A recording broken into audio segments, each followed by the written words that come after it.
Lipoprotein, जब protein lipid के साथ जुड़ रही है तो लाइपोप्रोटीन करके कई सारे एग्जाम्पल्स हैं जहाँ लिपिड के साथ non lipid substance add on होता है और उसको हम कंपाउंड या कॉम्प्लेक्स फैट कहते हैं। ये भी हमारे लिए बड़ी बायोलॉजिकली इंपॉर्टेंट फैट्स होती है।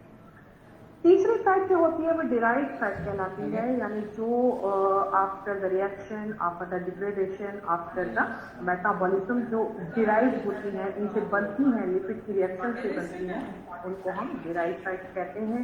और सबसे important, biologically important is steroids, साथ में फैटी एसिड्स हैं, फैट सॉल्युबल विटामिन हैं, कीटोन बॉडीज हैं, ये सब डिराइव फैट कहलाती हैं।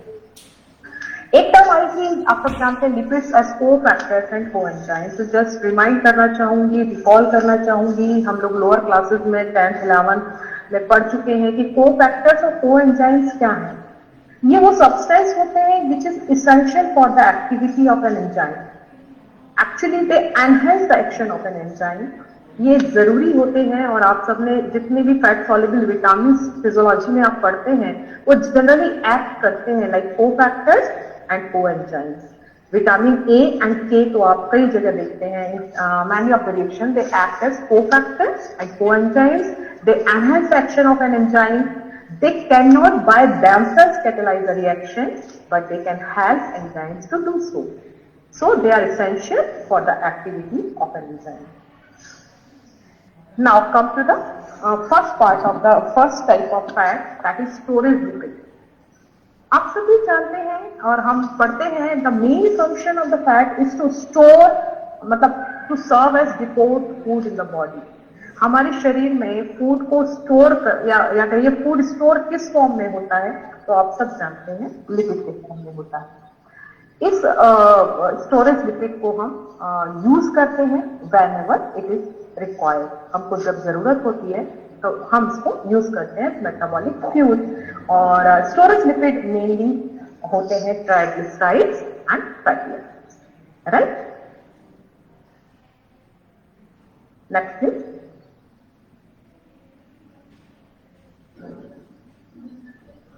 यहाँ पर एक टर्म क्लियर करूंगी। अक्सर जब हम फैटी एसिड की बात करते हैं तो हमारे पास दो टर्म अवेलेबल होती हैं, one is fatty acid and the next one is free fatty acid, right.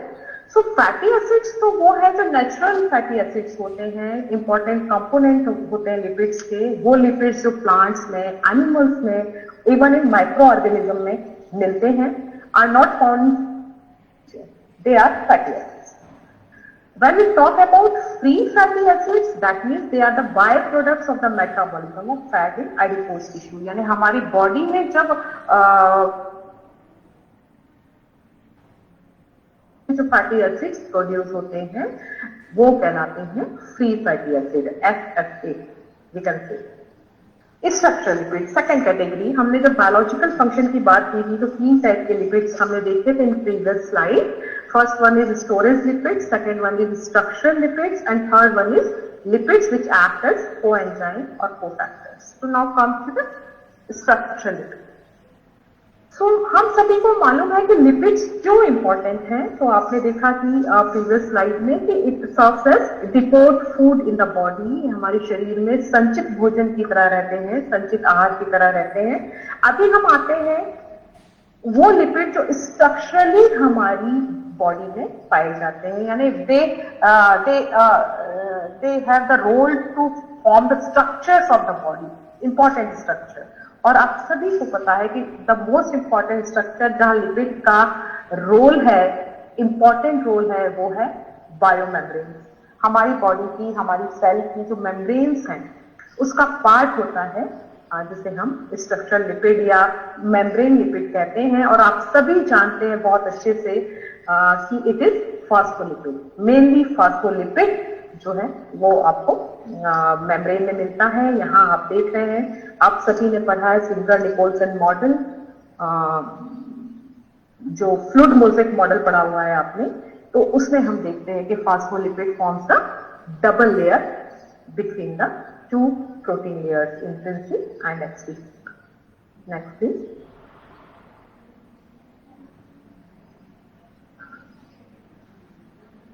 Next please. थोड़ा सा नेट कनेक्टिविटी का प्रॉब्लम है, स्लो है, इसलिए मुझे थोड़ा सा आपको स्लो रिएक्शन मिलेगा। सो this is phospholipid. Phospholipid bilayer आप सभी जानते हैं बायोमेम्ब्रेन्स में होती हैं, और एक फॉस्फोलिपिड मीन्स आप सभी ये भी पढ़े हुए हैं लोअर क्लासेस में कि it has two ends, one is hydrophilic head and second one is tail which is hydrophobic. So membrane lipid में सबसे इंपॉर्टेंट लिपिड जो हम पढ़ते हैं बायोलॉजिकली इट इज फॉस्फोलिपिड, जो हमारी मेम्ब्रेन में मिलता है और ट्रांसपोर्ट अक्रॉस द मेम्ब्रेन को बहुत ही ब्रिलियंटली कंट्रोल एंड रेगुलेट करता है। So it is one of the hero. आप कह रहे हैं ना ये हीरो है या विलेन है कहेंगे हम, तो ये पहला और सबसे इंपॉर्टेंट हीरो है जो स्ट्रक्चरल लिपिड के रूप में हमारी बॉडी में मिलता है। फॉस्फोलिपिड यानी हैविंग वन फॉस्फोरिक एसिड, जब लिपिड के साथ एक फॉस्फोरिक एसिड एड ऑन होता है। बहुत सारे फॉस्फोलिपिड्स हैं। एक्चुअली ये जो फैट का जो टॉपिक है वो इतना वाइड और इतना ज्यादा डिटेल्ड है कि मैं इसमें पूरी स्लाइड्स में यही कोशिश कर रही हूँ कि जो इंपॉर्टेंट लिपिड्स हैं जो बायोलॉजिकली हमें ज्यादा एक्टिव दिखते हैं उन्हीं की बात करूँ। तो ऐसे फॉस्फोलिपिड्स, लेसिथिन आपने नाम सुना है, सिफालिन्स एंड स्टिंजोमाइलिन्स, ये सब मेजर फॉस्फोलिपिड कैटेगरीज हैं हमारी body. Next please. So lecithin सबसे इंपॉर्टेंट फॉस्फोलिपिड, आप सब जानते हैं कोलिन का एक बॉडी स्टोर है, ये रिप्रेजेंट करता है। एसिटिल कोलिन का आपने नाम सुना है, it's one of the important neurotransmitter. तो एसिटिल कोलिन का ये एक कंपोनेंट है। Surfact, it behaves like surfactant, it behaves like emulsifier and हम इसको one of the healthy fat कहते हैं। डाइटरी सप्लीमेंट में we should include lecithin. Next please.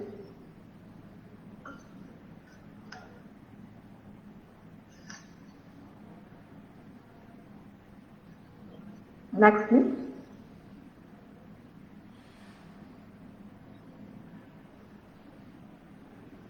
Sifalin, it is again another type of phospholipids. इसका role खासकर आप सबने देखा है ब्लड क्लॉटिंग मैकेनिज्म में, जहां पर ये थ्रोम्बोप्लास्टिन के स्ट्रक्चर को बनाने में बहुत इंपॉर्टेंट रोल करता है। So phospholipid acts as essential factor for blood clotting. Other and the third category of phospholipid is glycolipids। और आप सभी को मालूम है कि हमारा जो नर्वस टिश्यू है, खासकर ब्रेन और माइलिन शीट, वहां पर ये बेसिकली मिलता है। थोड़ी स्मॉल अमाउंट आपने देखा कि it is also found in cell membranes, cell membrane में भी मिलता है। और एक और इम्पॉर्टेंट ग्लाइकोलिपिड का रोल आप देखेंगे कि ये आरबीसी एंटीजन, जो हम बात करते हैं ब्लड ग्रुप डिटर्मिनेशन में, वहां पर ये एंटीजन आरबीसी एंटीजन के डिटर्मिनेशन के लिए ये इंपॉर्टेंट फैक्टर वहां पर होता है। सो ग्लाइकोलिपिड्स के एग्जाम्पल में दो इंपॉर्टेंट एग्जाम्पल है। जब आप फिजियोलॉजी पढ़ते हैं, बुक्स पढ़ते हैं, थोड़ी सी बायोकेमिस्ट्री पढ़ते हैं तो जिनके नाम ज्यादा आते हैं, they are cerebrosides and gangliosides. Next please.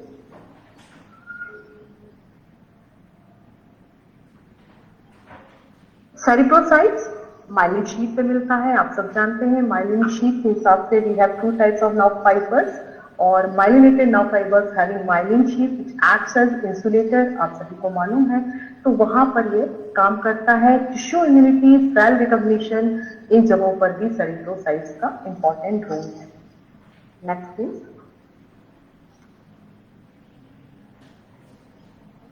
Gangliosides another important lipid, glycolipid है, नर्वस टिश्यू में मिलता है, ग्रे मैटर ऑफ ब्रेन में मिलता है।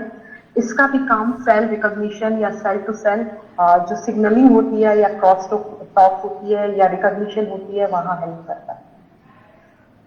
तो दिस वाज फॉस्फोलिपिड। हमने देखा कितना इंपॉर्टेंट काम कर रहा है, बहुत सारे काम कर रहा है फॉस्फोलिपिड। अब हम आते हैं नेक्स्ट हीरो जो लिपिड सिस्टम हमारी बॉडी के में है, वो है ट्राइग्लिसराइड। ट्राइग्लिसराइड कह सकते हैं आप, जो फैट कहते ही द फर्स्ट जो रिफ्लेक्ट होता है एग्जाम्पल वो होता है triglyceride. It is naturally occurring fat, जिसको हम सिंपल फैट या न्यूट्रल फैट भी कहते हैं। सबसे ज्यादा जो कंज्यूम की जाती है या बॉडी में स्टोर होती है फैट, वो ट्राइग्लिसराइड्स होते हैं। Major lipid of the body and major lipid of diet, दोनों बात हम इसे कहते हैं। मेजर स्टोर्ड फैट होती है, provide 60% of bodies resting energy needs. यहां मैं एक बात क्लियर करूंगी, रेस्टिंग एनर्जी नीड्स का मीनिंग क्या? इसका मीनिंग होता क्या है कि हम जब मील की बात करते हैं, हमारा लंच या डिनर या ब्रेकफास्ट और लंच, इन बिटवीन जो हमें एनर्जी रिक्वायरमेंट्स होती हैं उसको फुलफिल करता है ट्राइग्लिसराइड की बर्निंग से हमें फुलफिल होती है। इंपॉर्टेंट फंक्शन है ट्राइग्लिसराइड का। And one another function is sensory qualities. आप सभी को मालूम है कि हमारे यहाँ भी कहा गया है कि भोजन में रुचि होनी चाहिए, और भोजन में रुचि के लिए हम सबको मालूम है कि खाने का फ्लेवर, खाने की क्वालिटी, टेक्सचर, ये सब बड़ा इंपॉर्टेंट होता है। तो ट्राइग्लिसराइड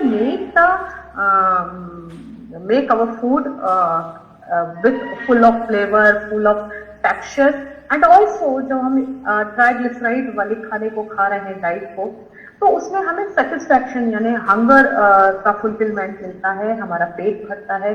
तो these are some important biological function of triglyceride, right? Now come to the third category, that is sterol, जिसको हम बेटर आप सब जानते हैं द मोस्ट बायोलॉजिकली एक्टिव और बायोलॉजिकली इंपॉर्टेंट और physiologically important sterol is cholesterol. और यहाँ भी ये भी मैं जैसे मैंने प्रीवियस स्लाइड में कहा था कि हीरो और विलेन, इसके बारे में जानना बहुत जरूरी है। हाँ, ये इंपॉर्टेंट है कि it is non energy producing nutrient, यानी इसके बर्न होने से एनर्जी हमें नहीं मिलती है, लेकिन फिर भी कोलेस्ट्रॉल हमारे लिए बहुत इंपॉर्टेंट आता है। आपने देखा था प्रीवियस स्लाइड में कि जब हम मेम्ब्रेन लिपिड्स की बात कर रहे थे तो वहां भी कोलेस्ट्रॉल था थोड़ी मात्रा में। और हम सबको मालूम है कि कोलेस्ट्रॉल के दो टाइप के सोर्सेज हैं, एक्सोजिनस और एंडोजिनस, यानी हम डाइटरी सप्लीमेंट के रूप में, डाइट के रूप में कोलेस्ट्रॉल को लेते हैं, लेकिन लिवर में हम सब जानते हैं कि मेटाबॉलिज्म कोलेस्ट्रॉल सिंथेसाइज होता है। तो कोलेस्ट्रॉल इज एन इम्पॉर्टेंट, कहना चाहिए, hero of the lipid system, जो हमारी बॉडी के लिए बहुत जरूरी है। आप सभी को मालूम है, सारे फैट सॉल्युबल विटामिन हो या हमारे जितने भी स्टेरॉइड हार्मोन्स हैं, सभी का precursor cholesterol. So it is very important lipid of the body. Next, please.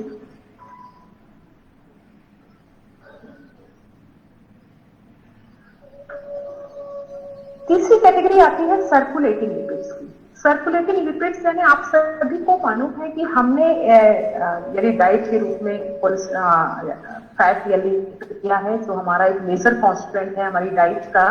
तो आप सबको मालूम है कि जो प्रोसेस है उस प्रोसेस में आप सबको पता है कि डाइजेशन होगा, डाइजेशन के बाद एब्जॉर्प्शन होगा, और एब्जॉर्प्शन के बाद ये जो फैट है या लिपिड है, डाइजेस्टेड एंड प्रोडक्ट्स हैं, वो थ्रू ब्लड स्ट्रीम अपनी अपनी जगह पर जाते हैं। जगह दो ही टाइप की होती है, एक वो प्लेसेस जहां पर इनका यूज होता है, एक वो प्लेसेस जहां इनका स्टोरेज होता है। लेकिन इस दोनों जगहों पर जाने के लिए आप सभी को मालूम है कि लीवर से होकर गुजरना पड़ता है। लीवर वो मेटाबॉलिक फैक्ट्री है जहां पर हम सारी डाइटरी चीजों को एंड प्रोडक्ट्स ऑफ डाइजेशन को ले जाते हैं आफ्टर एब्जॉर्प्शन, और वहां पर ही डिसाइड होता है कि वो नेक्स्ट कहाँ कैसे।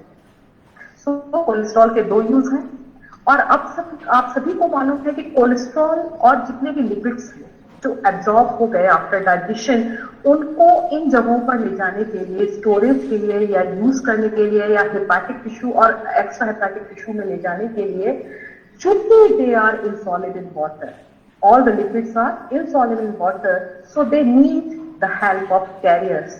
आप सभी को मालूम है कि कैरियर्स प्रोटीन्स की हेल्प से वो ट्रांसपोर्ट होते हैं, और उन कैरियर जो प्रोटीन के कॉम्प्लेक्स बनते हैं जो लिपिड्स को ट्रांसपोर्ट करते हैं थ्रू ब्लड, वो लाइपोप्रोटीन्स कहलाते हैं। हालांकि लाइपोप्रोटीन भी अपने आप में एक बड़ा टॉपिक है, मेजर टॉपिक है, लेकिन हम यहाँ इसको इन ब्रीफ ही जान रहे हैं। तो लिपिड्स जो ब्लड में रहते हैं, दे आर सर्कुलेटिंग लिपिड्स, सभी फॉर्म में रहते हैं। ट्राइग्लिसराइड्स भी होते हैं, कोलेस्ट्रॉल्स भी होते हैं, और उनको ले जाने के लिए लाइपोप्रोटीन्स भी होती हैं, तरह तरह की प्रोटीन्स जो लिपिड्स को कवर करती हैं और कवर करके इसे सॉल्युबल फॉर्म में कन्वर्ट करके ब्लड के थ्रू ट्रांसपोर्ट करती हैं। इन प्रोटीन्स को आप सभी जानते हैं को लाइपोप्रोटीन कहते हैं और इनके नाम हमने बहुत अच्छे से सुने हुए हैं, पढ़े हैं, right. Next please.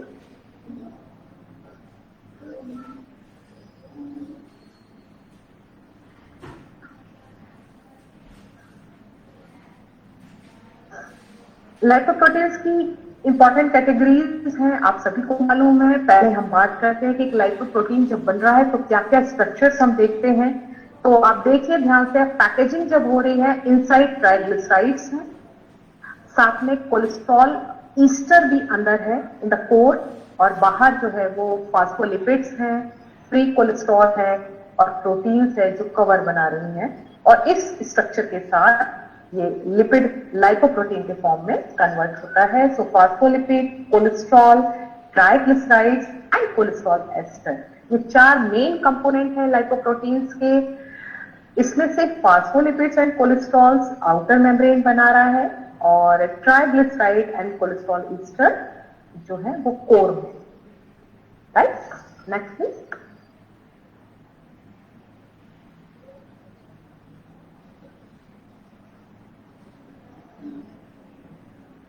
So this is the classification जिसके डिटेल में मैं नहीं जाऊंगी कि chylomicron, then VLDL, IDL, LDL, HDL, ये 5 कैटेगरीज हैं जो ट्रांसपोर्ट करती हैं लिपिड का ब्लड में इन द फॉर्म ऑफ लाइपोप्रोटीन्स। ये आप देख रहे हैं, थोड़ा सा लिपिड फंक्शन है, मेटाबॉलिज्म की समरी जो बता रही है कि लिपिड जो है वो स्टोर्ड भी होता है एडिपोज टिश्यू में, लिपिड यूज होता है। लिपिड के 2 सोर्सेज हैं, एक एक्स्ट्रा एक्सोजिनस सोर्स है जो डाइट के रूप में होता है, और एक एंडोजिनस सोर्स है जो एक्चुअली डाइजेशन और ब्रेकडाउन के थ्रू बनता है, या मेटाबॉलिक ब्रेकडाउन के थ्रू बनता है। इसके अलावा लिपिड ब्लड में लाइपोप्रोटीन्स के रूप में सर्कुलेट होता है। इसके कई यूज होते हैं। ये एनर्जी के फॉर्म में इमीडिएटली ऑक्सीडाइज होता है for to gain the energy. हम इसको फ्यूल के रूप में यूज करते हैं, थोड़ा इमीडिएटली थोड़ा सा लिपिड हम इसको सिंथेसाइज करने के लिए यूज करते हैं। आप सभी को मालूम है कार्बोहाइड्रेट प्रोटीन के सिंथेसिस में यूज होता है। हम इसको ब्रेन, नर्व टिश्यू, इन सबके में कन्वर्ट करते हैं, इसको यूज करते हैं, और जो एक्स्ट्रा होता है इसको एक्सक्रीट आउट करते हैं। जो स्टोर्ड लिपिड है उसको एक्सक्रीशन, इसका एक फंक्शन है, सपोर्ट करता है वाइटल ऑर्गन्स को, ये सब चीजें, और साथ में एक्सक्रीट आउट भी होता है। तो लिपिड मेटाबॉलिज्म का ग्लांस हम देखें तो एक्सोजिनस सोर्स से इंटेस्टाइन में जाता है, इंटेस्टाइन में यानी डाइजेस्ट होता है, एब्जॉर्ब होता है, और लाइपो प्रोटीन जो है काइलोमाइक्रोन के रूप में लिवर में जाता है। लिवर में हम सब जानते हैं पूरा इसका मेटाबॉलिक बैलेंस बनाया जाता है।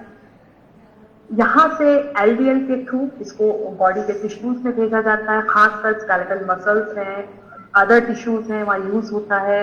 एडिपोज टिश्यू जाके स्टोर होता है, और फिर जो एक्स्ट्रा कोलेस्ट्रॉल है, एक्स्ट्रा लिपिड है, वो एचडीएल वापस लाता है from extra hepatic tissue to liver. तो this is at a glance हम कह सकते हैं कि मेटाबॉलिज्म है लिपिड का। Now come to the next section, that is adipose tissue और इसका overview, right. So adipose tissue आप सभी को मालूम है, it is an specialised connective tissue, यानी कनेक्टिव टिश्यू जो आगे चलकर फैट स्टोरेज का काम करने लगता है, मॉडिफाई हो जाता है, it is called connective. The main cells are adipocytes, वो सेल्स जिन्हें हम फैट सेल्स भी कहते हैं, विच स्टोर फैट, जो एक्चुअली फैट स्टोर करने का काम करती हैं। एडिपोज टिश्यू हमारी बॉडी में एक मेजर कॉन्स्टिट्यूएंट है। 20 to 25% of total body weight in healthy adults, आप सब जानते हैं, वो एडिपोज टिश्यू का बना होता है, and main function is to store energy, right. Next please. Source of body fat, अभी 2 बार मैंने बता दिया प्रीवियस स्लाइड में कि डाइटरी फैट्स होती हैं या फिर मेटाबॉलिज्म के थ्रू बॉडी में प्रोड्यूस होती हैं, ऐसी फैट होती हैं। तो 2 सोर्सेज हैं हमारी बॉडी में एडिपोज टिश्यू में स्टोर होने वाली fat. Next please. Fat cells adipocytes हैं, आप सभी जानते हैं, आपने पढ़ा है कि ये फैट को स्टोर करती हैं, और स्टोर करने के हिसाब से they are of 2 types. monolocular and multilocular. When there is a single larger globule which store fat, such adipocytes are called monocular adipocyte या fat cells. एंड एडिपोसाइट जहां पर छोटी छोटी ग्लोब्यूल्स के फॉर्म में, कई सारी ग्लोब्यूल्स के फॉर्म में फैट स्टोर होती है, they are called multilocular fat. So these are the major fat cells. इसके अलावा फैट में और भी सेल्स मिलती हैं जो एक्चुअली वेस्कुलर फ्रेमवर्क या स्टोमा बनाती हैं. They are not so physiologically important. Now comes to the next concept, that is types of adipocytes. Fat cells के टाइप की बात हम करेंगे. तो हम सब ने पढ़ा है in lower classes we have two types of fat, white fat cells and brown fat cells, या कहिए white fat and brown fat. White fat white colour की है इसलिए व्हाइट है. ब्राउन फैट ब्राउन कलर की है. माइटोकॉन्ड्रिया है, some special cytochrome pigments हैं, rich blood capillaries है, so it is brown in color and called brown adipocytes. And recently discovered एक third type जरूर अभी आया है recently, that is bright. Bright means brown and white का mix, the combination of brown adipocyte and white adipocyte, that is bright adipocyte, right? So we have three categories of fat cells: brown, white और bright, right? So कैसे decide हुआ कि which is brown, which is white और which is bright? So there is a protein UCP1 जिसको मैं next slide में बताऊंगी. यदि है तो पॉजिटिव है तो ब्राउन फैट है, और ब्राउन फैट जैसे ही bright fat. So bright adipocytes यानी नाम से समझ में आ रहा है, it is very similar to brown adipocytes. Brown fat और व्हाइट फैट अभी प्रीवियस स्लाइड्स में और भी मैं आपको क्लियर करूंगी. एक्चुअली व्हाइट फैट जो WAT के फॉर्म में हम इसको बोलते हैं, वो फैट जो है वो बॉडी की नॉर्मल फैट है जो एडल्ट बॉडी में मिलती है. और ब्राउन फैट जो है आप जानते हैं मेनली थर्मोजेनेसिस में यूज होने वाली फैट है. और थर्मोजेनेसिस का जो मेजर काम ये कर रही है वो बिफोर प्यूबर्टी या कहिए चाइल्डहुड और इन्फेंट्स, न्यूबॉर्न्स, इसमें ब्राउन फैट ज्यादा है. सो ब्राउन फैट और व्हाइट फैट दो कहना चाहिए रिकॉग्नाइज्ड फैक्ट है about fat cells, about adipose tissue. लेकिन जो ये ब्राइट फैट है इसका रोल आगे मैं आपको समझाऊंगी. अभी बात चल रही थी कि UCP1 जिसकी प्रेजेंस को देखकर हम बताते गए इज इट ब्राउन फैट और is a white fat. So it's a mitochondrial protein है. और माइटोकॉन्ड्रिया आप सबको, जैसे मैंने अभी प्रीवियस स्लाइड में बताया, कि बहुत ज्यादा ब्राउन फैट में मिलती है क्योंकि ब्राउन फैट को थर्मोजेनेसिस का मेन रोल करना होता है. तो UCP1 ब्राउन फैट में मिलती है as well as bright fat में मिलती है, और दोनों का मेजर रोल है थर्मोजेनेसिस का.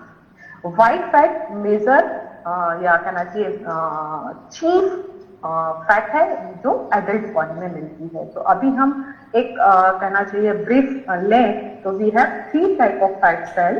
वन इज व्हाइट फैट जो एडल्ट फैट कहलाती है, ब्राउन फैट जो बिफोर प्यूबर्टी या चाइल्डहुड बच्चों में ज्यादा मिलती है, और एक तीसरी फैट सेल है जो ब्राइट सेल है जिसका रोल क्या है. इंपॉर्टेंट बात समझिए कि वो एक्चुअली व्हाइट फैट में मिलने वाली ब्राउन फैट सेल है ना. अभी हमने डिमार्केशन क्या कर दिया कि बिफोर प्यूबर्टी हमारे बॉडी में ज्यादातर ब्राउन फैट है, धीरे धीरे वो कम होती चली जाती है, रिप्लेस होती चली जाती है, व्हाइट फैट ज्यादा बॉडी में, एडल्ट बॉडी में रहती है. लेकिन इन व्हाइट फैट में जो ब्राउन फैट सेल्स होती हैं दे आर ब्राइट सेल्स और they work for thermogenesis. So again according to the presence of fat cells, we have two types of adipose tissue. One is white adipose tissue, mainly found in adults, जैसा मैंने बताया था, having major cells are white adipocytes. And second one is brown adipose tissue, mainly found in newborns, having brown adipocytes. So brown color में जैसा मैंने बोला था containing colored cytochromes यहाँ मिलते हैं, numerous mitochondria मिलती है, large number of blood capillaries मिलती हैं, they are multilocular, यानी हैविंग स्मॉल लिपिड इंक्लूजन्स, बहुत सारे छोटे छोटे ग्लोब्यूल्स होते हैं कि store fat. Main function thermogenesis और हीट प्रोडक्शन होता है। धीरे धीरे जैसे जैसे एज बढ़ती जाती है ये कम होती चली जाती है। और न्यूबॉर्न और जो बच्चे होते हैं, इसीलिए आप देखिएगा कि उनमें कहना चाहिए सर्दी के लिए बड़ी सहनशीलता होती है, दे आर टॉलरेंट, उनको टॉलरेट कर सकते हैं सर्दी को। और बहुत उनकी एनर्जी का यदि हम कंपैरिजन करें, क्योंकि brown fat gives more energy, so in comparison to white fat हम देखते हैं कि बच्चों की एनर्जी के सामने हमारी एनर्जी बहुत कम पड़ती है। तो it is all the functions of brown fat जो हमारी बॉडी में मिलती है। विद एज धीरे धीरे ये डिसअपियर होती चली जाती है, कुछ जगहों पर रहती है जो मैं अपनी प्रीवियस स्लाइड में बताऊंगी। तो these are the locations white fat tissue जो पूरी बॉडी में एक्चुअली ज्यादातर मेजर कॉन्स्टिट्यूएंट के रूप में मिल रहा है। और आप देख रहे हैं कि ब्राउन फैट इस फिगर में बहुत ही थोड़ी जगह रहती है एडल्ट बॉडी में जहां पर ब्राउन फैट डिपॉजिट रहती है। Next please. So based on location हम बात करते हैं एडल्ट बॉडी फैट की। एडल्ट बॉडी फैट यानी व्हाइट फैट की जब हम बात करते हैं तो लोकेशन के हिसाब से भी हम व्हाइट फैट को दो टाइप का बना देते हैं। पहली फैट कहलाती है जो सबक्यूटेनियसली यानी with in the skin deposit होती है, इट इज पैराइटल। और सबक्यूटेनियस फैट जो बिनीथ द स्किन मिलेगी आपको। और दूसरी फैट जो है इस डायग्राम में आप देख रहे हैं विसरल फैट है, VAT इन शॉर्ट हम बोलते हैं। एब्डोमिनल फैट है, इंट्रा एब्डोमिनल फैट भी हम इसे कहते हैं या ऑर्गन फैट भी कहते हैं, जो इंटरनल ऑर्गन्स के बीच में मिलती हैं, ऑर्गन्स को पैक करने का काम करती है। तो दिस इज सबक्यूटेनियस फैट, जिसको हम बोलचाल की भाषा में चर्बी चढ़ना कहते हैं, राइट। इसकी थिकनेस धीरे धीरे बढ़ती जाती है जिस हिसाब से हम फैट कंज्यूम करते हैं और स्टोर। इसके अलावा एक दो नाम और मैं फैट से रिलेटेड बताऊंगी। एक इंटरमस्कुलर फैट या इंट्रामस्कुलर फैट, हम इसकी भी बात करते हैं, पढ़ते हैं। तो जो फैट स्केलेटल मसल में डिपॉजिट होता है एडिपोज टिश्यू स्पेशली, उसको हम इंट्रामस्कुलर या इंटरमस्कुलर फैट कहते हैं या इंटरमस्कुलर एडिपोज टिश्यू कहते हैं। और ये मसल के बीच में या एक ही मसल के कंपार्टमेंट्स के बीच में मिलता है, स्लिम फैट के नाम से भी हम इसको जानते हैं। Next please.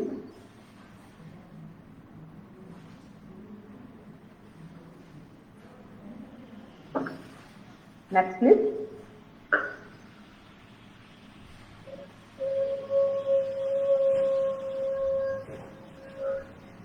एक फैट और भी इंपॉर्टेंट है according to the distribution, it is bone marrow fat या हम इसे कहते हैं marrow adipose tissue.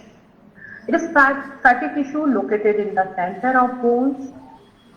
Actually spongy nature का होता है। और आप सब जानते हैं जो लोग नॉन-वेज डाइट लेते हैं, मीट की डिश या सूप्स लेते हैं, तो आप सब जानते हैं जो भी वेजिटेरियन नॉन वेजिटेरियन हैं कि ये ग्रेट टेस्ट और देता है और बहुत हेल्दी होता है, rich in healthy fats and supplies and abundant energy. इसलिए हेल्थ बेनिफिट्स के लिए ये ब्राउन फैट का यूज हम डाइटरी आर्टिकल के रूप में लेते हैं। इट एक्ट्स, यदि हम बॉडी की बात करें, हमारी बॉडी के अंदर फिजियोलॉजी की बात करें, तो ये भी डायनेमिकली बड़ी इंपॉर्टेंट फैट है जो हमारी बॉडी में कई इंपॉर्टेंट फंक्शन में इन्वॉल्व है। अब चूंकि रिसर्च और कुछ अपडेट्स की बात करें तो इस फैट को भी, ये जो ब्राउन फैट है या सॉरी बोन मैरो फैट है या बोन मैरो एडिपोज टिश्यू है, ये भी दो टाइप के डिवाइड किए गए हैं, एक कॉन्स्टिट्यूटिव और एक रेगुलेटेड। आप देख रहे हैं डायग्राम में कि जो टुवर्ड द एंड्स जो फैट है that is regulated fat RMA की। और खासकर ये फैट जो होती है वो बोन मैरो को ही रिप्रेजेंट करती है। हीमोपोएटिक मैरो, अब हम लोगों ने जो सरक्त मज्जा और पीठ मज्जा जो डिफरेंस किया है वो उससे ये कंसर्न रहती है। बहुत डिटेल में इससे मैं नहीं कहूँगी। Next please. एक और इम्पॉर्टेंट फैक्ट की जब बात चल रही है, लोकेशन की बात चल रही है, तो आप सभी को मालूम है कि our brain is mostly fat, 60% of part of the brain is made up of fat, यानी टोटल फैट की बात, टोटल वेट की बात करें तो 60% जो है मिनिमम ब्रेन का फैट से मिलकर बनता है। सो आप कह सकते हैं it is second only to adipose tissue, यानी सबसे पहले यदि फैट स्टोर होती है या मेजर स्टोरेज यदि हम जिसे बोलते हैं वो एडिपोज टिश्यू है। एंड सेकेंड प्लेस पर जो है वो आता है फैट, कहाँ मिलती है तो brain, mainly found in myelin sheath. आप सभी को मालूम है मेजर क्लास फॉस्फोलिपिड्स है जिसमें हमने सेरिकोसाइट, गैंग्लियोसाइट्स ये सब बताए हैं। सो ये हमारा लोकेशन वाइज फैट का टाइप हुआ। इसमें हमने देखा कि फैट कहाँ कहाँ स्टोर होती है, कुछ सबक्यूटेनियसली होती है, विसरल पार्ट्स में होती है, उसके बाद मसल में होती है, स्केलेटल मसल में खासकर। उसके बाद हमने देखा मैरो फैट होती है, इसके बाद लास्ट में लेकिन इम्पॉर्टेंटली हमने देखा कि नर्वस टिश्यू में और खासकर ब्रेन में फैट होती है। तो अब हम देखते हैं what is the role of adipose tissue. जैसा कि बार बार प्रीवियस स्लाइड्स में भी हमने देखा और हम कई बार पढ़ भी चुके इस बातों की the main function of adipose tissue is to store energy. It serves as food depot in the body. इसके अलावा थर्मल आइसोलेशन या पुअर हीट कंडक्टर है ये, तो थोड़ा सा हमें इंसुलेशन भी देता है। कुशन का काम करता है, कुशन्स की तरह काम करता है। यदि आप अपनी आंख बंद करते हैं और आंख को दबाते हैं अपनी फिंगर से तो आप उस कुशन को बड़े कहना चाहिए आसानी से महसूस कर सकते हैं कि हमारी आंख को ये कुशन, ये फैट का जो कुशन है वो कितने अच्छे से प्रदान करता है। यानी फैट की तरह ये शॉक एब्जॉर्बर रहता है। हमने अपनी सोल्स पाम्स में फैट को देखा हुआ है, यानी इतना इंपॉर्टेंट रोल ये एडिपोज टिश्यू हमारे लिए करता है। ये सब इसीलिए मैं बार बार बोल रही हूँ ताकि हमारे खासकर ये जो न्यू जनरेशन है जो फैट फ्री डाइट और कैलोरी फ्री डाइट इन सब कॉन्सेप्ट पर इतना ज्यादा बिलीव कर रही है, तो जस्ट उनको रिकॉल करना चाहती हूँ कि ये सब चीजें ये बताने के लिए है कि adipose tissue is an essential constant, very very essential constant of the body. इसका बॉडी में जो उसका अमाउंट है सफिशिएंट अमाउंट में होना जरूरी है। सो वेट यानी white adipose tissue in normal state generates signals to multiple types of body tissue and the immune system. Important बात है कि इंफ्लामेशन से डायरेक्ट रोल है किसका, फैट का। इम्यूनिटी से डायरेक्ट रोल है एडिपोज टिश्यू का। दोनों का क्रॉस टॉक बड़ा इंपॉर्टेंट है, दोनों आपस में कम्युनिकेट करते हैं, इसलिए इम्यूनिटी का पूरा कहना चाहिए क्लोज कनेक्शन है with adipose tissue. So immunity करता है, प्रीवियस स्लाइड प्लीज। और इंपॉर्टेंट चीज याद रखना है कि जब जरूरत से ज्यादा फैट हो जाता है, जिसको आप ओवर वेट या ओबेस कहते हैं, वहां उल्टा हो जाता है। यदि हम ओवर फीडिंग कर रहे हैं, जरूरत से ज्यादा खाना खा रहे हैं, तो एडिपोज टिश्यू खुद ही इंफ्लामेशन को जनरेट करता है, हमारे इम्यून सिस्टम को बैडली अफेक्ट करता है। तो हमें याद रखना है कि फैट को खाना है, जरूरी है, लेकिन जिस अमाउंट में रिक्वायर्ड है, जिस अमाउंट में रिकमेंडेड है, उसी अमाउंट में हमें खाना है। बॉडी का एनर्जी बैलेंस आप यदि सर्च करेंगे, गूगल सर्च और एडिपोज टिश्यू के नए रिसर्चेस की बात करेंगे तो एनर्जी होम्योस्टैसिस इसका मेजर की फैक्टर है adipose tissue. So by regulating appetite signals from the CNS and metabolic activity in peripheral tissue, यानी ये क्रॉस टॉक या कम्युनिकेशन करता है बिटवीन नर्वस सिस्टम, जो भी आप हंगर सेंटर कहते हैं हाइपोथैलेमस, उसमें और पेरिफेरल टिश्यू जो इस फैट का यूज कर रहे हैं। तो वहां और यहाँ दोनों के बीच बैलेंस करके एक्चुअली एनर्जी बैलेंस या एनर्जी होम्योस्टैसिस का की फैक्टर है एडिपोज टिश्यू। ओवर न्यूट्रिशन की जब हम बात करते हैं तो जैसा मैंने अभी आपको बोला कि इंफ्लामेटरी रिस्पॉन्सेज, मेटाबॉलिक डिसफंक्शन, ये सब चीजें फिर ये एडिपोज टिश्यू के ओवर स्टोरेज के कारण होने लगती है। इसलिए बार बार ये समझाया जाता है कि खाना है लेकिन कंट्रोल, रेगुलेशन। सो थोड़ा सा मैं समझाऊं कि फैट इतना अच्छा फैट रिजर्वायर है, फूड रिजर्वायर है हमारी बॉडी का, क्यों हमने सिलेक्ट किया। इसको major food report. So this is to कहना चाहिए कोरिलेशन मैंने दिए हैं आपको कि यदि हम छोटी बैटरी की बात करते हैं, यानी छोटे से स्टोरेज की बात करते हैं जो हमारी एनर्जी देने के लिए रेडी रहता है, वो ब्लड शुगर है, आप सभी जानते हैं, इंस्टेंट एनर्जी के लिए। उसके बाद ग्लाइकोजन के रूप में हम स्टोर करते हैं, और उसके बाद ज्यादा स्टोरेज जो हम करते हैं, मेजर जो बॉक्सेस हैं जहां पर हम हमारे फूड को स्टोर करके रखते हैं एनर्जी प्रोडक्शन के लिए when required, it is fat. So bank, wallet, money, यहाँ मैंने आपको बताया है कि bank is fat, wallet means glycogen, और ग्लाइकोजन से एनर्जी मिलती है। ये स्लाइड थोड़ी सी इंपॉर्टेंट और है, ध्यान से देखिए। तो मैं आपको यहाँ पर एक चीज और थोड़ा समझाऊंगी, प्रीवियस स्लाइड प्लीज, कि ग्लाइकोजन को भी हम स्टोरेज की बात करते हैं, यानी कार्बोहाइड्रेट जब ब्लड लेवल या जब हम खाना खाते हैं और हमारी रिक्वायरमेंट से एक्सेस होता है, तो आप सभी को मालूम है कि store in the form of glycogen. So glycogen versus fat, किसको हम प्रिफर कर रहे हैं? जैसे मैंने एग्जाम्पल में दिया कि ज्यादा देर तक for long duration, long term हम स्टोर कर रहे हैं, तो it is in the form of fat. क्यों? So fat has low density than glycogen, high calorific value है, आप सभी को मालूम है। जब हम कैलोरी वैल्यू देखते हैं तो 1 ग्राम fat gives I think 9 kilo calories, and जब हम प्रोटीन या कार्बोहाइड्रेट की बात करते हैं तो जस्ट हाफ 4.5 ऐसा कुछ कैलोरीज वो देता है। तो कैलोरी वैल्यू ज्यादा है, स्टोर करने में आसानी होती है, वाटर में इंसॉल्युबल है। इस सब चीजों के कारण हम देख रहे हैं कि जो लॉन्ग टर्म फैट डिपोजिशन है वो हम फैट के थ्रू करना पसंद करते हैं, और बिटवीन मील्स, बिटवीन मतलब रेस्टिंग स्टेज हम इसको यूज करते हैं। Now come to the third section, that is adipose tissue as a newly discovered endocrine organ, या endocrine organ की जगह यदि हम ये टर्म यूज करें कि most dynamic metabolically active organ, so it is more it is better term for adipose tissue। क्यों हम इसको एंडोक्राइन सिस्टम से रिलेट कर रहे हैं या क्यों इसको एंडोक्राइन ऑर्गन कह रहे हैं? तो आप सभी को मालूम है कि ये कुछ साइटोकाइन सीक्रेट करता है। साइटोकाइंस में बायोलॉजिकली एक्टिव कंपाउंड्स जो सेल सीक्रेट करती हैं। तो साइटोकाइंस जो एडिपोज टिश्यू सीक्रेट करता है उसको हम एडिपोकाइंस या एडिपोसाइटोकाइंस कहते हैं। और जैसा कि आप गूगल सर्च करेंगे तो लैक्टिन वंडर हार्मोन करके आपको मिलता है पढ़ने के लिए। तो लैक्टिन पहला डिस्कवर्ड ये साइटोकाइनिन था जो एडिपोज टिश्यू सीक्रेट करता है। अभी तक बहुत सारे एडिपोकाइंस डिस्कवर्ड हो चुके हैं।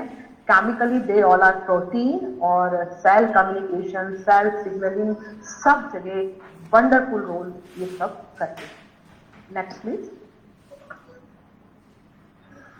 सेल सिग्नलिंग की बात आती है, जस्ट टू रिकॉल, हमारे यूजी स्कॉलर्स या पीजी स्कॉलर्स हैं तो थोड़ा सा रिकॉल कर देती हूँ कि सेल सिग्नलिंग के 3 मेन मेथड्स होते हैं। एंडोक्राइन आप सब बहुत अच्छे से फैमिलियर हैं, but 2 another terms are there, 2 another mechanisms are there. One is autocrine and another one is paracrine.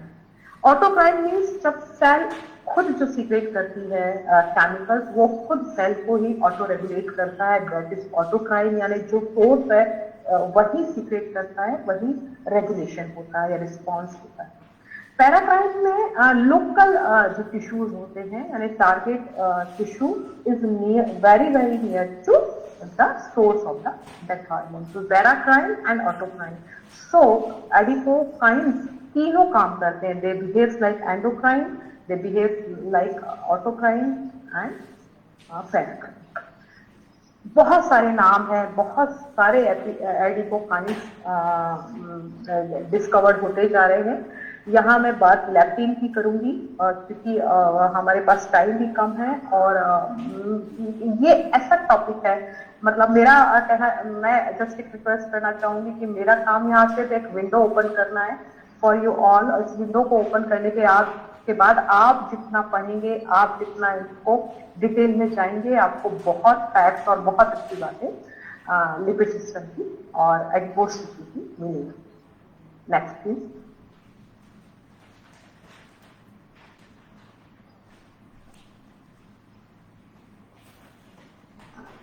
तो लैक्टेन का नाम हम सुनते हैं कहाँ पर, जब हम डाइट, हंगर, इन सब की बात करते हैं, हंगर से रिलेटेड एसोसिएटेड हार्मोन्स की बात करते हैं। तो लैक्टेन वो प्रोटीन है secreted from adipose tissue in different parts of the body, जो हमारी बॉडी में हंगर को सेटिस्फाइड करने का सिग्नल देती है, कम्युनिकेट करती है विद हाइपोथैलेमस, कम्युनिकेट करती है विद सेंट्रल नर्वस सिस्टम, और जो हमारी हंगर को कंट्रोल करने का काम करती है। इसीलिए ओबेसिटी के प्रिवेंशन में इसका बड़ा रोल है और इसको वंडर हार्मोन के नाम से हम जानते हैं। Next please.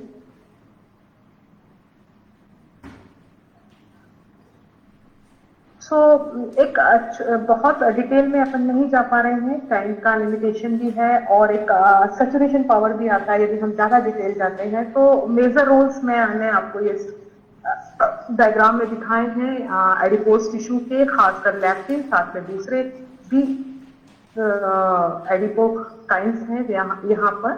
तो energy expenditure, hormone secretion intestine पर भी काम कर रहा है, किडनी पर भी काम कर रहा है, इंसुलिन रेजिस्टेंस के साथ पूरा का रोल है, जो आप सबको मालूम है कि एक मेजर ओबेसिटी में मेजर फैक्टर है।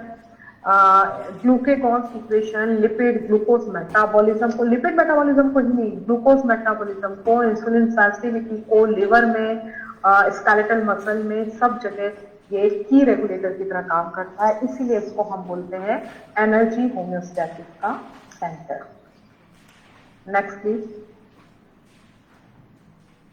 थोड़ा सा बात करिए यार आयुर्वेदा पीपल की। हर चीज को पढ़ने के बाद हमें ऐसा लगता है कि हम थोड़ा सा इसका कोरिलेशन करें या इसको आयुर्वेदा पर्सपेक्टिव में भी समझने की कोशिश करें कि ये जो इतनी सारी फैट, इतने सारे लिपिड की हम बात कर रहे हैं, तो हम इसको हमारे लिपिड सिस्टम से कैसे कोरिलेट करते हैं। तो the third and last section of my presentation, lipid system of the body according to Ayurveda fundamental. So हम सब जानते हैं मेद धातु, मज्जा धातु, वसा, कुछ ऐसे टर्म्स हैं जिनको हम फिजियोलॉजिकली स्नेह तत्व या स्निग्ध तत्व कहते हैं। तो मेद धातु हमने गति निदान स्थान चरक में देखा है, बद्ध मेद और अबद्ध मेद, दो बात हम करते हैं। मैंने अपना इंटरप्रिटेशन बनाया हुआ है, अपना लॉजिक बनाया हुआ है, कोशिश की है कि इन सबको मैं कोरिलेट कर पाऊं। हो सकता है आपका पॉइंट ऑफ व्यू से कुछ अलग हो, लेकिन जस्ट मैंने अपना इंटरप्रिटेशन यहाँ आप सब सामने में शेयर कर रही हूँ। तो बट मेद जो है इसको हम स्ट्रक्चरल लिपिड से कोरिलेट कर सकते हैं, फॉस्फोलिपिड से कोरिलेट कर सकते हैं। ये बर्न नहीं होता, ये मतलब ये फ्यूल के रूप में यूज नहीं होता। अबद्ध मेद जो है वो आप सब जानते हैं, जो स्टोरेज फैट हमने बात की, खासकर ट्राइग्लिसराइड्स की बात की, उनको अबद्ध मेद कह सकते हैं। जब हम पोषक और पोष धातु के कॉन्सेप्ट में आते हैं, तो पोषक मेद धातु जो सर्कुलेट हो रही है उसको हम सर्कुलेटिंग लिपिड्स मान सकते हैं, जो लाइपोप्रोटीन के फॉर्म में सर्कुलेट होते हैं। पोष्य धातु जो है वो डिपॉजिटेड फैट हम कह सकते हैं, जो व्हाइट फैट हमने देखी या जो सबक्यूटेनियस फैट या विसरल फैट ये सब देखा, ये उसे हम पोष्य धातु के साथ, मेद धातु के साथ कोरिलेट कर सकते हैं। सरक्त मेद, रेड बोन मैरो हम मान सकते हैं। मज्जा धातु या जिसको खासकर हम पीत मज्जा कहें, तो येलो बोन मैरो कहें, तो अभी हमने सी एलिटी बात की थी, कॉन्स्टिट्यूटिव मैरो फैट। अस्थिगत मज्जा की बात हो रही है, तो वो बोन मैरो फैट को अस्थिगत मज्जा फैट कह सकते हैं, यानी जो बोन मैरो के अंदर मिल रही है, अस्थियों के अंदर मिल रही है। मस्कुलिन मज्जा की जब बात होती है तो ब्रेन का जो फैट है उसकी बात हम कर सकते हैं।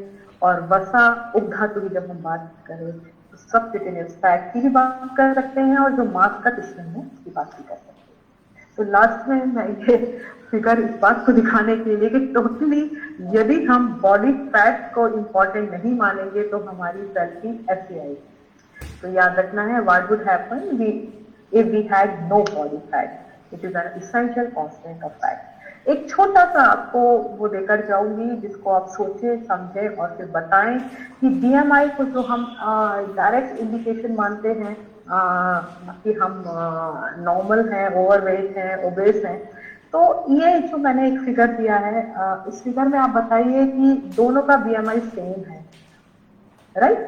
और दोनों का BMI सेम है, तो हम इस दोनों को में से दोनों को क्या सेम मेटाबॉलिकली एक्टिव मानेंगे, दोनों को हेल्दी या अनहेल्दी मानेंगे? तो जस्ट थिंक अबाउट दिस। और next slide please.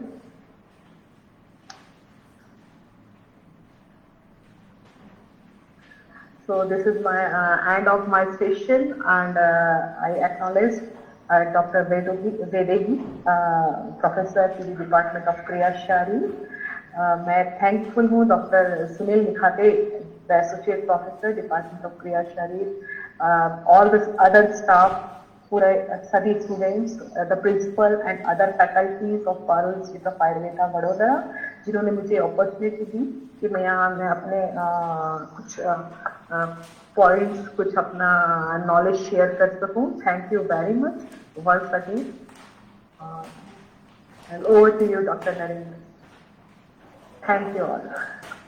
Thank you very much madam, it was very nice lecture. आपने बहुत ही सुलभता से आपने पूरा लेक्चर कंप्लीट किया है, जिसमें बायोकेमिस्ट्री थी, मॉडर्न साइंस भी था, और लास्ट में जो आपने मैडम कंपेयर किया आयुर्वेद और मॉडर्न, तो वो भी काफी तरह से हम उसको मान सकते हैं। It's my own interpretation. You can add on this. You all are Ayurveda people. You all are experts in physiology, Kriya Shari, right? Okay ma'am, Vaidehi madam, मैं अभी वैदेही मैडम को ओवर देना चाहता हूँ कि वो vote of thanks present. Vaidehi ma'am को मैं स्पेशल थैंक्स दूंगी। वन ऑफ माय मतलब मेरी अच्छी फ्रेंड है ये, और उन्होंने मुझे अपॉर्चुनिटी दी। डॉक्टर नरेंद्र, आपका बैकग्राउंड बहुत नॉइज आता है आपके यहाँ से, बैकग्राउंड नॉइज। हाँ वैदेही नमस्कार। हाँ नमस्ते नमस्ते। एक्चुअली ना थोड़ी सी मीटिंग थी, इसलिए I could not attend your inauguration, so sorry for that. yes, the lecture was very nice. I heard everything. You have problem था वैदेही मैडम। क्या हो रहा था, आज सुबह से मुझे लग रहा था एयरटेल का नेट कनेक्शन, तो मैं बहुत श्योर नहीं थी कि मेरे जो है स्क्रीन शेयर हो पाएगी। स्लो हुई, इसके लिए मैं इनकन्वीनियंस था थोड़ा सा। वो टेक्नोलॉजी प्रॉब्लम है, वो सब जगह पे होता है, कितना भी हम तैयारी करें। एक अगरबत्ती लगाने के बावजूद भी कि भैया आज नेट कनेक्शन बना रहे हैं, ऐसा